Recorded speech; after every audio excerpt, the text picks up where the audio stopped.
முருகப்பெருமானை மனம், மெய், மொழிகள், உணர்வு, உடல், எண்ணம்னு அனைத்து நாளும் வழிபடுவதற்காகத்தான் இந்த கந்த சஷ்டி 6 நாட்கள்.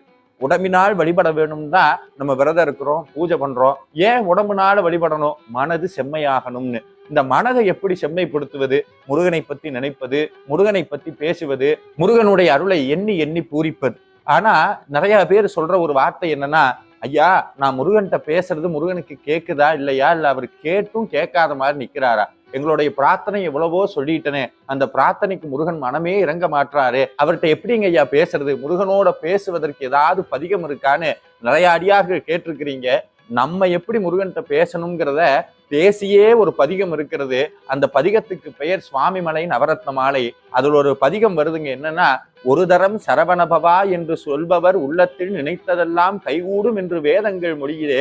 ஒரு தடவை சரவணபவான்னு சொல்லிட்டா உள்ளத்தில் நினைச்சதெல்லாம் கைகூடும்.